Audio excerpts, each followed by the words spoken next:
I'm Anil Kumar. Welcome to my series on limits. We'll discuss instantaneous rate of change applications in this particular video. Here are 3 questions which have been taken from previous test papers. I hope their solution will help you understand the subject better. Question number 1 is, find equation of the normal at the point A minus 1, 7 on the graph of parabola y equals to x squared minus 6x. Question number 2. Show that the rate of change in volume of a cube with respect to its edge length is equal to half the surface area of the cube. And question number 3 is, the distance of a racing car from a starting line after t seconds is s of t equals to 3t squared plus 10t, where s is in meters. Determine when its velocity is 40 meters per second. Just to recall, what are we trying to do here? So basically, we are trying to figure out what is instantaneous rate of change. And to give you the concept, let us say here we have a graph of some function, right? Now, if I am interested in finding instantaneous rate of change at a particular point, it really means we are interested in finding the slope of this tangent line. However, finding slope is not easy. So what we do here is that we actually take 2 points. One, the point of our interest, and another, which is slightly away. Now, that slightly away, we call it delta x. Just to make it more clear, I'll take it further away, okay? So let's say that's the point for us, okay? So the idea here is that we take 2 points on the graph. Now, once you take 2 points, you can easily find the slope, right? Slope is what? Rate of change, right? Which is, in this particular case, if let us say x is my point and the other point is x plus delta x away, right? Slightly away, where delta x is approaching 0, then we get the slope of the tangent line. But in this particular situation, at x, the value of the function is going to be f of x, and at x plus delta x, the value of the function is going to be f of x plus delta x, correct? So that gives us the idea as to slope is how much, right? So slope is rise over run. Now in this case, rise is the difference in these two values, that is to say f of x plus delta x minus f of x over this difference, which is x plus delta x minus x, which is only delta x, correct? So that gives you the slope. Now this slope is slope of a secant line, right? This is slope of P to Q. So we can say this is slope of secant PQ. Now when we are interested in finding slope as an instantaneous rate of change, right, at a particular point, how do we do that? Now for that, what we really do is we bring this point closer and closer to P. Right. So rather decrease this distance. And when the Q is very, very close to P, then the slope of secant becomes the slope of tangent, and that is what our result is for instantaneous rate of change. Right? So mathematically, we'll write this as instantaneous rate of change is slope of the secant when the limit of this delta x is approaching 0 for the given rate of change, right? So which will otherwise say average rate of change. You get the concept, right? So it is the same rate of change, however, delta x has now been made very, very small, right? Sometimes we also write this equation in another form, which is limit h approaches 0, and the formula then becomes x plus h minus f of x over h, correct? So these are the formulas which we are going to use in our solution to these questions. Now, if a point is given to you, in that case we know x is equal to a, right? So in these formulas, x can be replaced by a if a point is given to you, as in question number 1. Now let us see how to solve them one by one. Number 1 is find equation of normal at the point a minus 1, 7 on the graph of parabola x squared minus 6x. Now, in this particular graph, we are given the point A, which is minus 1, 7, right? So here, the slope, let's find the slope first, m, will be what? That will be the instantaneous rate of change. So that is the limit. When h approaches 0 for f of a plus h minus f of a over h, right? So what I'm trying to say here is that in case we have this parabola, I'm just making a rough sketch, right? So we are not getting into sketching at present, but let's say this is a parabola right here. In that case, at this point, we're trying to figure out what the slope of this tangent is, right? That's what we're trying to figure out. And the point here is this point, A. And later, once we find the slope, we'll find equation of the normal, which will be perpendicular to this curve at this point. Is that clear to you? So that is the objective. Now, let us see first how to find the slope itself. Slope m is this. Now, that is equal to limit h approaches 0. The point given to us is a, which is minus 1, 7. So a value is minus 1, okay? That too in this function, f of x squared minus 6x, right? So we write this as f of minus 1 plus h minus f of minus 1 over h. Now we need to figure out what is the value of this function f of minus 1 plus h. We are already given that f of minus 1 is 7, right? This value is given to us. So we are given that f of minus 1 equals to 7. Now we need to find what is f of minus 1 plus h. So how do you figure this out? The formula is y equals to x squared minus 6x. That's the equation of the graph, right? So in this equation, substitute minus 1 plus h for x, right? So we get minus 1 plus h whole square minus 6 times minus 1 plus h. Is that clear to you? Correct? So now we'll just square this. So 1 square minus 2ab means minus 2h plus h square, right? That is the expansion of the first term, and the second term gives us plus 6 minus 6h. Now, this could be simplified and written as minus 2h and minus 6h will give us minus 8h, right? So we get minus 8h plus h square, and the number is 1 plus 6, which is 7. Correct? So that is what we get. Now, we are going to substitute this value for f of minus 1 plus h and this value for f of minus 1 to solve it further. Right? So what we get here is slope m as equal to limit h approaches 0, and this value here is minus 8h plus h square plus 7 and minus the value of minus 1, which is 7, that is minus 7 divided by h. Now clearly 7 and minus 7 will cancel, so we get limit h approaches 0. We get minus 8h plus h square over h.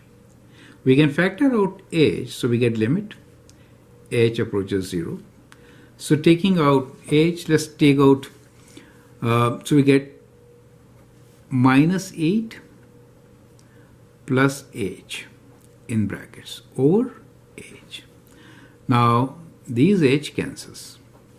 Now you can substitute h equals to 0 and we get the instantaneous rate of change or slope as minus 8. Is that clear? It really means that at the given point the slope of this tangent line m is equal to minus 8, right? What are we interested in finding? We want equation of a normal. So normal is perpendicular, right? So that is your normal, right? Normal is perpendicular to this line. So what is the slope of normal? So let's write down. Slope of normal at A, which is minus 1, 7, is what? We can write this as m perpendicular is negative reciprocal. So it will be 1 over 8. Clear? So instead of minus 8, negative reciprocal, 1 over 8. Now we can find the equation. We know the slope and the point itself. So now let's find the equation of normal.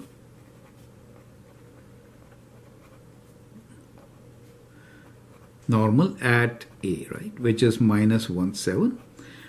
So the equation of this line can be given as y minus y1 equals to m times x minus x1, correct? So the value here, minus 1, 7, 7 is the y value, so we get y minus 7 equals to the slope, which is 1 over 8 times x minus x value of minus 1, which makes it plus. We can cross multiply, so we get 8 times y minus 7 equals to x plus 1. Now we can make them open the bracket, so 56 equals to x plus 1. And now we'll simply write this in standard form, correct? So in standard form, bringing the terms to the right side will give us x minus 8y plus 56 plus 1 equals to 0, or x minus 8y plus 57 equals to 0. So that becomes the equation of normal for us. Is that clear? So that's our answer. So that is how we are going to solve this question. So I hope the steps are absolutely clear. So in the first case, we'll use the difference quotient method. This method is called difference quotient.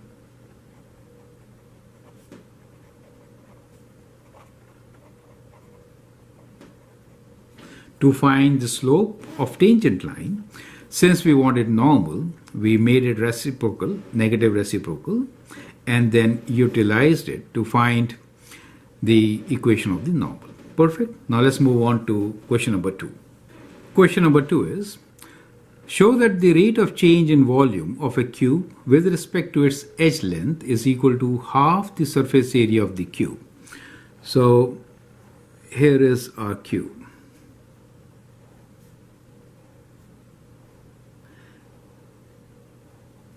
Let the sides of the cube be x, right? So that means length, width and height is x. In that case, volume is how much? Volume will be x cube, right? Now, we want to relate this to surface area. So what is surface area? Let's figure this out also. Surface area of a cube will be, there are 6 faces times x squared. So that is the surface area. We need to show that the rate of change of volume of the cube with respect to the edge length, that is x, is equal to this, right? So that rate of change, that is to say rate of change of volume, so we can write this as instantaneous rate of change of volume, right? Will be a limiting factor, so we'll say limit when h approaches 0 for f of, so in this case the function is v, right? And we want to find at any point x, so we can write in general x plus h minus f of x over h, right? That is from our definition, right? So let's calculate this out. So we have this as limit h approaches 0. Now the function is x cubed, so we'll write x plus h whole cube minus x cube over h. So that gives you limit h approaches 0.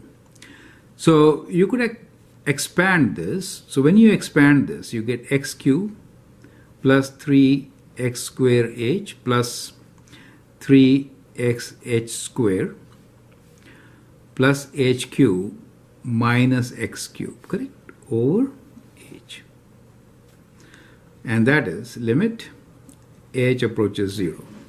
Now whenever you do this difference quotient method, all the terms which do not have h in it will get cancelled. Otherwise you've done something wrong, okay? So we are left with 3 terms here, all have h. We'll take h as a common factor so that we can cancel the denominator. That is the strategy, okay? So what we get here is 3x square plus 3xh plus h square divided by h. Now we can cancel these. We are left with terms. In this expression, we can always place h equals to 0 since we don't have this h in the denominator now. Perfect. So if I do that, what do I get? So substituting that, I get 3x square. Right? Now 3x square is how much? 3x square indeed is equal to half of 6x square, and you know 6x square is the surface area. So I could say it is half of surface area. Does it make sense to you? So that is how we can actually solve this particular question. Is that clear? Perfect.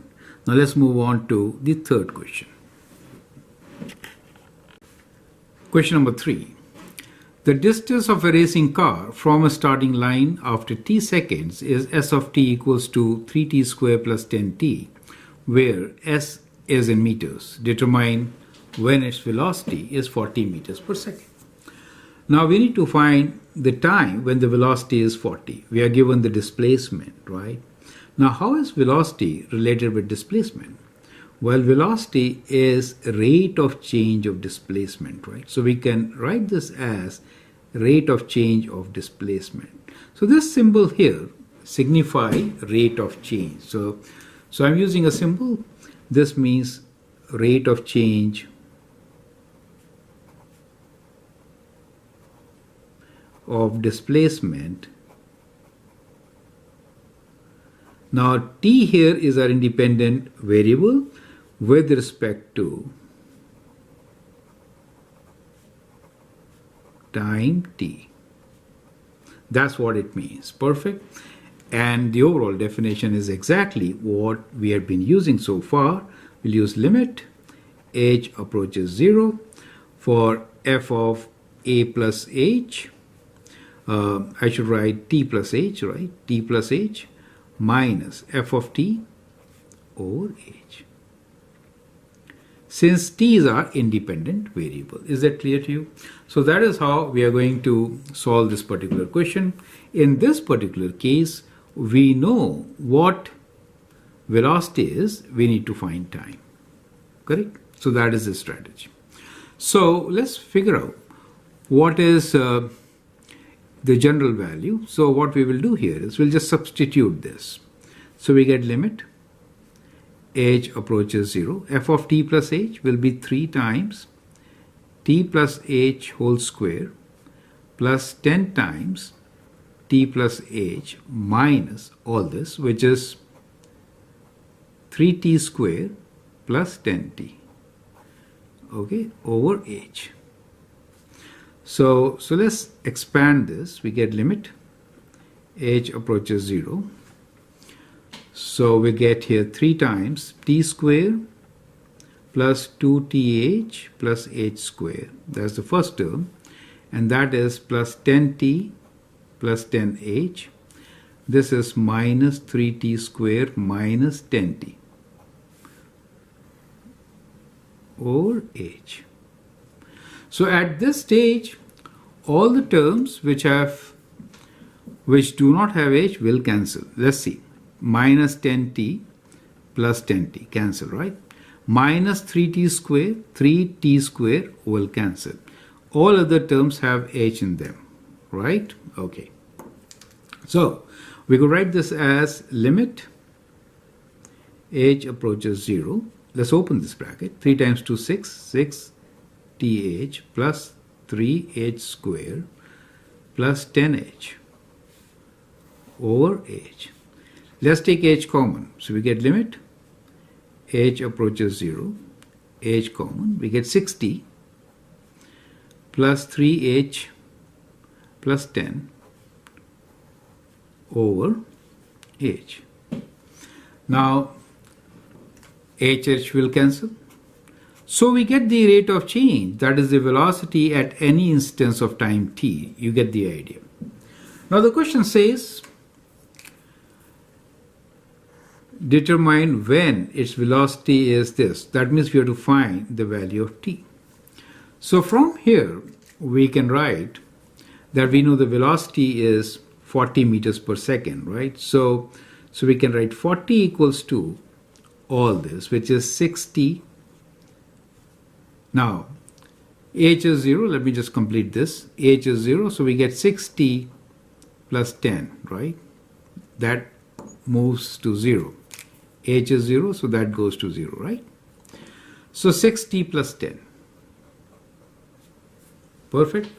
Here we just found that the velocity v, which is rate of change of displacement, is equals to 60 plus 10, correct? So now we know that the velocity is given to us as 40 meters per second. So we're substituting this and trying to figure out what time is. So let's calculate. So we'll take this on the left side, equals to 60. So 60 is equals to 30. And from here we get t equals to 30 over 6, which is 5 seconds, correct? So our answer is, at 5 seconds, the velocity equals to 40 meters per second. You get an idea. So that is how we are going to solve it. Now once again, these three are very important questions. They are different kinds of questions. And in a test paper, you can actually get all three of them. So feel free to go through this video properly. I hope that helps. Share it with your friends. Thanks for watching and all the best.